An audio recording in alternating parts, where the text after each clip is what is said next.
Hey friends, how are you? My name is Harshit Dwivedi and I welcome you back to my video. So in this video friends, I will be discussing this China's aging crisis with you and the associated economic slowdown. Now see friends, in this video I will tell you that how the aging of Chinese population will lead to its economic slowdown by comparing it with Japan, and also I will tell you that how this condition will be exacerbated because already China is suffering from a sort of economic slowdown is happening in China. So all of these things will be discussed by me friends.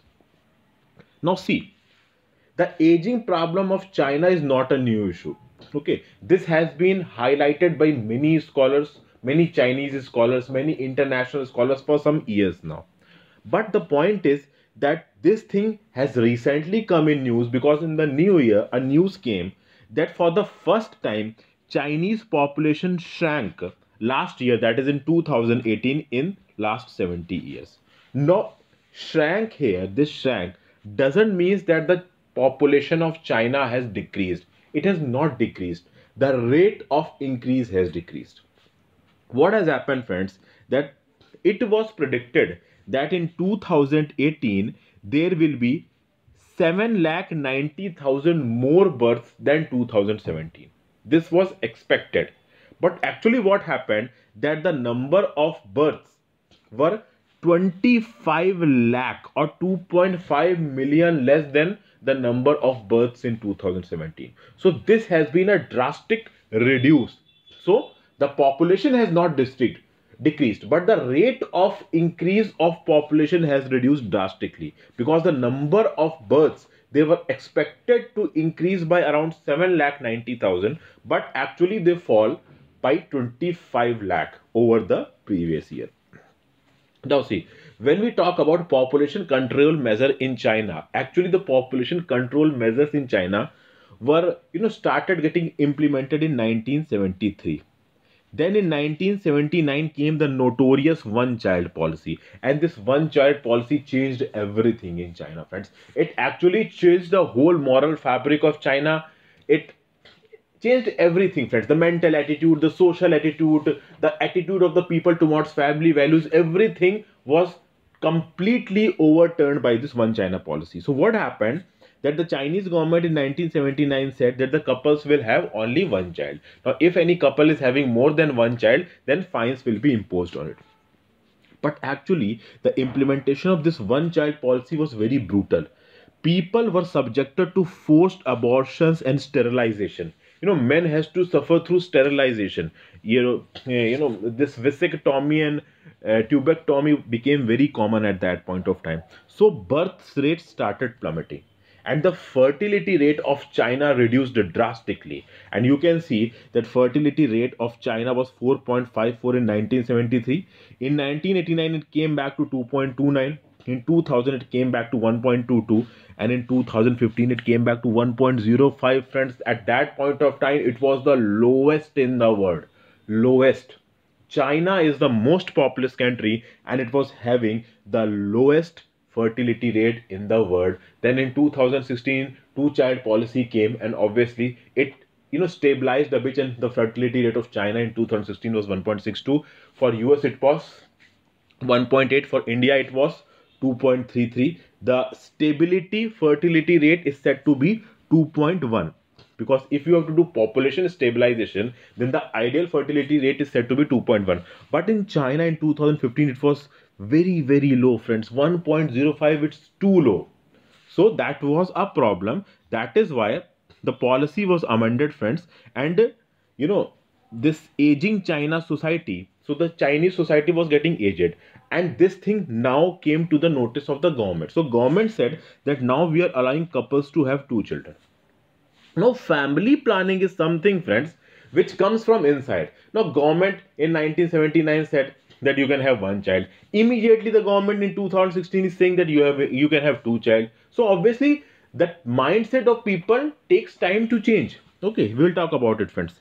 Now the problem is that even if this two children rule has came friends, the population is not stabilizing. The population of China is not increasing. The reason is that first of all, because of this one child policy, the population of China is aged now.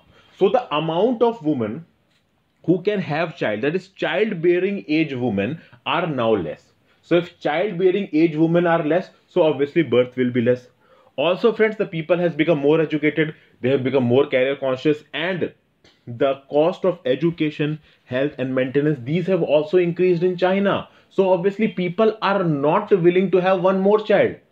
They have actually acquainted themselves with the one child policy. They have culturally, this thing has been embedded in their culture. In China since 1979 it has been a culture to have one child. Now this much long their upbringing has been in this type of atmosphere. Suddenly if someone will say to them that have two children, then obviously they will not be comfortable with it. So same thing is happening friends. And a scholar, many scholars are having their own analysis. So one scholar quoted that China is actually stepping itself into a demographic crisis. Okay, and this one child policy, okay friends, this has been upgraded to two child policy. Previously it was said that you can have only one child, now two child, that is couples are allowed to have two child. But despite of changing it to two child policy, the fertility rate of country is not improving. So this is a problem which has to be dealt with friends. Okay, so Yu Fuxian, he is a very influential scholar. Okay, friends, he is based in US, and he's a big name in this population structure, and conducting statistical analysis studies, and his reports on these population control measures have been very widespread. He has been doing on this for a very long time. Now he is urging the government that government should not interfere in people's personal life. The government should not go into people's bedroom, and this two child limit should also be scrapped friends. That is, people should be given a choice that how many children they want to have. There should not be any restrictions on the amount of children people are having. And also friends, incentives should be given to them. For example, for having more children, maternity leave should be given to women friends, even to father. Tax breast should be given to the parents, so that they are having some incentives to produce more child friends. Because the crisis is so severe, according to Yi Fuxian, he is saying that if China is not going to intervene proactively to increase its birth rate or its fertility rate, then the problem will become very severe, and China's problem will be more severe than the problem of Japan of 1990s friends, and its economic outlook will become bleaker than Japan.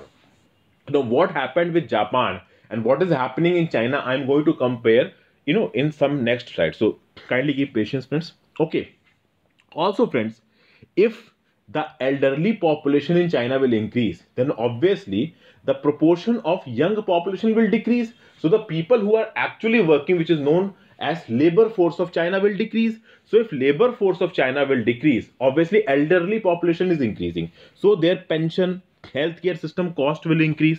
So obviously this will put more pressure on the working population friends. Okay, it is said that for every elderly citizen in China, there are 7 people who are working.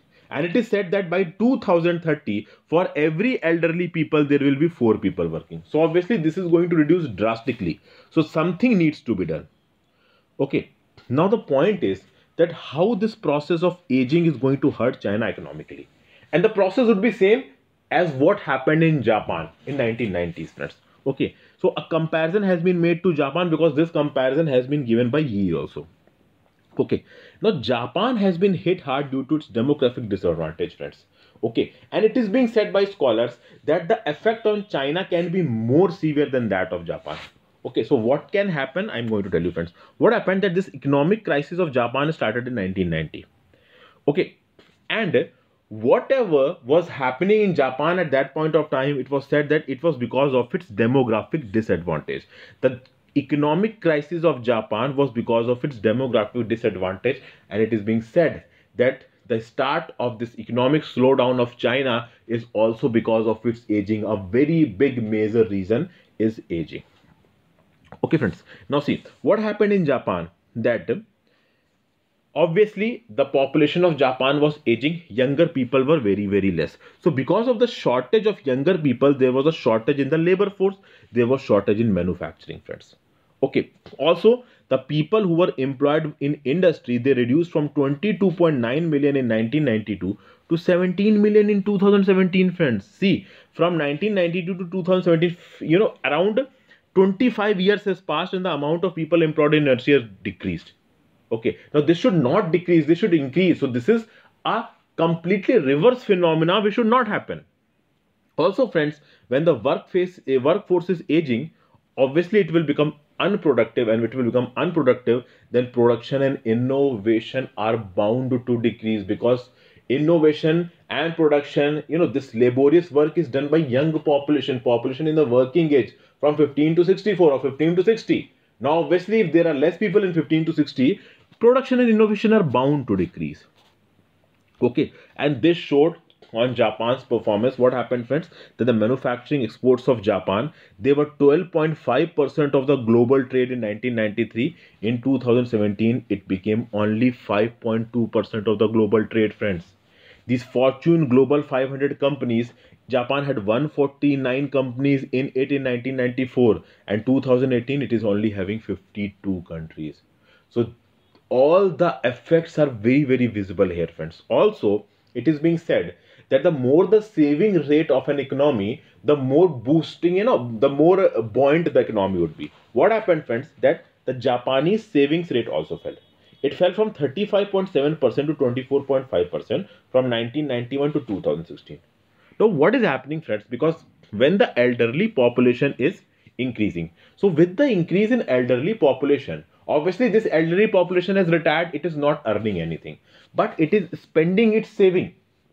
So obviously, elderly population has increased and it is spending its saving, it is not earning anything, and the labor force has decreased and obviously it is earning. So when the labor force has decreased, then obviously its earning will also decrease and savings will also decrease. So with the increase in elderly population, with the increase in aging, with the increase in demographic transaction, savings rate will decrease, which is not good for the economy. Also, when the labor force will decrease, their earnings will decrease, their investment will decrease, and reduction of investment rate is also not good for the economy. And this is what happened with Japan, and this is what is started to happen with China now. So this is started happening with China also. So whatever these things are saying, I am telling you, friends, okay, almost this was happening with Japan in 1990. So it is being said that 2018 of China is equivalent to 1992 of Japan, because what was happening with Japan at that point of time is happening with China now. A very much similar thing is happening in terms of demographic transition, also in terms of economy also, friends. Okay, now moving forward. Also, friends, that's I have already told you, when the elderly people will increase, social cost will increase, medical cost of the government will increase, pension expenditure of the government will increase, and this all will lead to more government debt, because in order to service these expenditure, government has to take debt. Okay, friends. Also, I have already told you, this one child policy has changed the attitude of Chinese people. Chinese people are now less attached to family, because initially they were said that you cannot have children. So when they were not having children, obviously the offsprings were less. Okay, what is happening in India? You can see, if you go to any villages of India or in other countries like Brazil, in Africa, what is happening there? Because there are, people are having big families. So the families are stretching, the babies of the, a father is there, his son is there, his son is having 4 children. Those 4 children are having their 2, 2, 3 children. So it becomes a huge family. In China, it is totally different. One father is having only one child, that one child is having one child, so obviously the family is very limited. So obviously the emotions attached with the family automatically reduces at this point of time, friends. Okay, also the moral values about life and family in the Chinese people are more distorted because of this one China policy. And now the point is that culturally they have inherited this thing, that now the Chinese are either having one child or they don't want to have a child. So this has become the attitude of the people in China. Okay, friends. And also economy nowadays, Western education, social environment, education, almost everything promoted the one child policy. So obviously everything is embedded in the Chinese people is related to one child only. Now suddenly the government is saying that you should have two child. So obviously those people will take time to adjust to these things. Okay. And many people would not like to adjust because now they don't want to. Okay. Now See, what are the advantages of this demographic advantage? See, when a nation population is young, then obviously when it is young, so the human resources are more, they have more energy, they can more work, they can do more work, and obviously this economic vitality will increase. Okay, so what happened in China, that in 1980 the median age was 22. It was very young. So at that point of time, population was huge, so this one child policy was bought and economic production grew heavy, because at that point of time the population of China was young. But in 2018 the median age has become 40, in 2030 it will be 46, in 2050 it will be 56. Now in 2050, 56 will be the median age. See friends, 56 is a old man, you can say. In technical terms I'm saying, there are many productive 56 men also, but yes, it is an old age. What is happening in US? In 1980 it was 30, 2018 it is 38, better than China. In 2030 it is 40, and in 2050 it will be 44, much more organized than what it is in China. And obviously US in coming years is going to take some steps which is going to provide more stability to its demographic dividend. In India, the median age was 20 in 1980, 28 in 2018, 2013 it will be 32, and 2050 it will be 40. So for the time being it is manageable. And also the fertility rate in India is stabilizing. In 2016 it was 2.33, it need to be brought to 2.1. okay, slowly things are improving in India. So you can see friends that how this aging can affect the economy of China, how it affected the economy of Japan, and how it can affect the economy of China. And already China is suffering from a slowdown now, friends. A trade war with US is going on for some time now. What happened some time back, that US imposed punitive tariff on Chinese goods worth $250 billion. China retaliated by, imposing tariffs of $110 billion US goods.